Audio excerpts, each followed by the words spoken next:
local family is thanking the palliative care unit at the Lloydminster Hospital for helping them through a difficult time. Today, the family of Nicole Collins presented $12,000 to the hospital and $6,000 to the Brain Cancer Society of Saskatchewan in memory of her.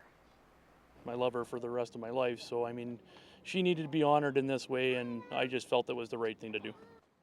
Nicole's family says they're amazed by the support from the palliative care unit, who helped bring a smile to her face every day.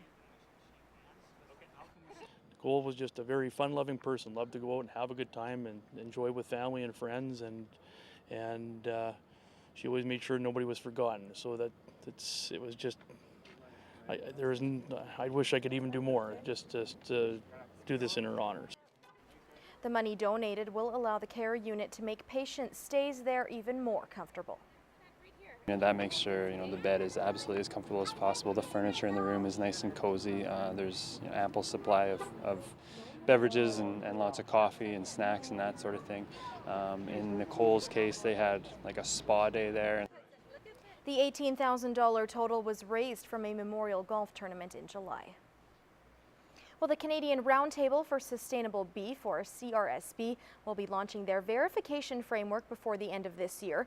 This is their wrapping up consultations with industry stakeholders. We're currently building a national verification framework for sustainable beef, and our role in that process is really to set the guidelines and the requirements that will help build a verified sustainable beef supply chain here in Canada.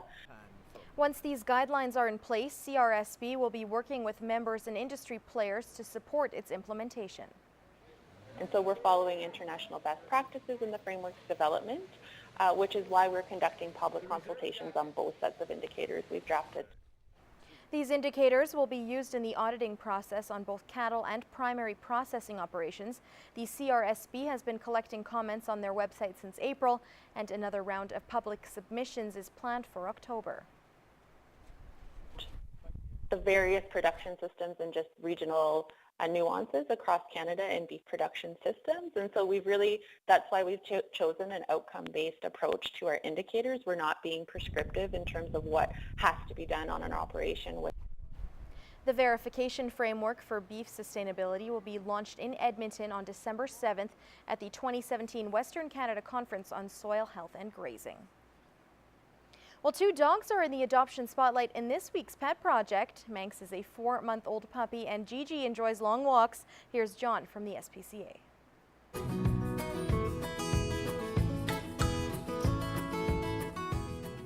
This bundle of love is Gigi. Gigi just adores people, big or small, and we'll show you how much she appreciates your company with a friendly look that is sure to melt your heart. Gigi loves to be outdoors, particularly if it involves going for a long walk.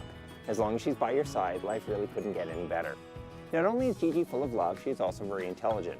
She's very eager to please, and with a little motivation, like a treat or two, there's no limit to what she can learn. Gigi is definitely a wonderful dog that will provide years of happiness to the lucky family that decides to adopt her. So don't delay. Stop by the SPCA and meet Gigi today. This happy-go-lucky fellow is Manx. Don't let his size fool you. Manx is only 4 months old, which means he still has plenty of growing to do. Like most pups, Manx is full of energy. This guy can play for hours and never seems to tire. To Manx, life is just one big game. He loves nothing more than running and playing fetch, and you can tell he enjoys every moment. All Manx needs now is a loving family to help him learn and grow. With a little bit of patience and a lot of love, Manx is sure to grow to an amazing dog that will be a welcome addition to any family. Be sure to visit the SPCA and meet this wonderful boy today.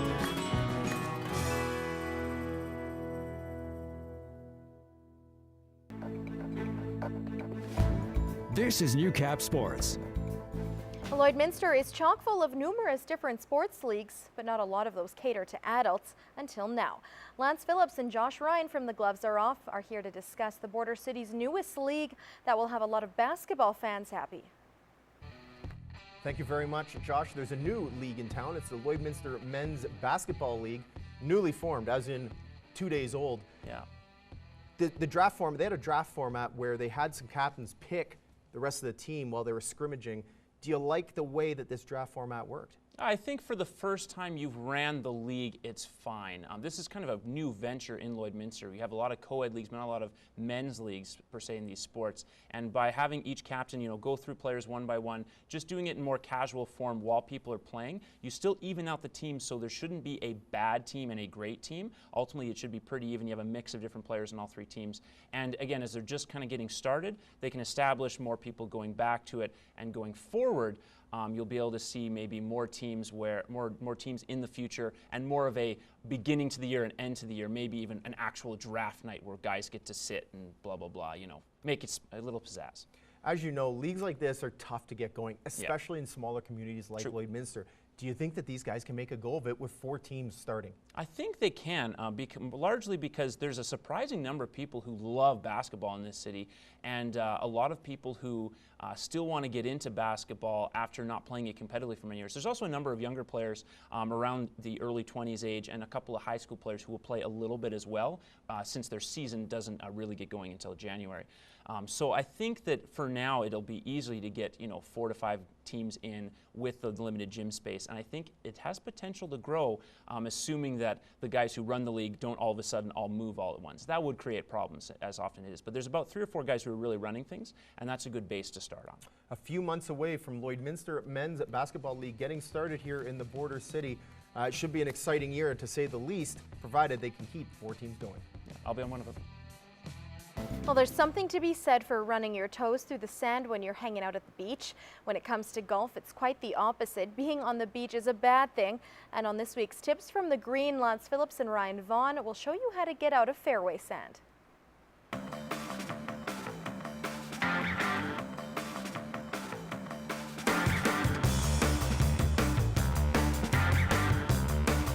Welcome back to another installment of Tips from the Green here at the beautiful Cold Lake Golf and Winter Club. I'm Lance Phillips, joined by Ryan Vaughn, head golf professional here in Cold Lake. And Ryan, I've landed in the sand, and a lot of people practice their sand shots, but I feel like the fairway bunker is not a very well practiced situation, and I stink at this, frankly. Yeah, the fairway bunker is a little intriguing to most players. When you're around the green in the bunker, you want to kind of let the sand bring the ball out, and it's a softer shot. Okay. Where if we take a lot of sand here, our ball's just going to kind of fluff out. Right. And we're not going to get the distance. So we'll just go straight in through here then. Yeah, you betcha. So as you come in, Lance walks right in beside the golf ball. Depending on his pre-shot routines, obviously, he's going to make a few more marks, but obviously we don't have one. I'm not really sure the best way to set up in this type of a situation, because like I said, it's not something I encounter regularly. So what is the best way to get kind of your stance set up and get ready to hit the ball? Yeah, so we really want to play it just as a normal shot, okay, right? When you hit a normal shot off the fairway, you do want to hit ball first, and then you do take your divot, right? I always try to generally play a sand shot of this magnitude a little thinner. Okay. So I'm trying to definitely hit the ball first to get all the torque and the power I've generated into the golf ball, and hopefully watch my ball fly straight. Ball position is just left of center. We can move it a little forward if we want to hit it a little thinner. Okay, so like right? Up forward in my stance then. You betcha, okay, yeah. So I'll move my feet back a little bit. So then when you put the club down, Lance, you do want to hover the ball a little bit. And as you make your full golf swing, you do want to try to hit the middle of the ball, okay, instead of coming down on it, right? Okay. And don't be scared to make a full swing. Okay. Okay. All right. So when you're ready, go ahead. Oh, that was pretty thick into that one. Pretty thick into that one. And that's typically what happens to me in these types of situations. I take too much sand, and exactly happened what I said would happen. Yeah. I'm back in the bunker.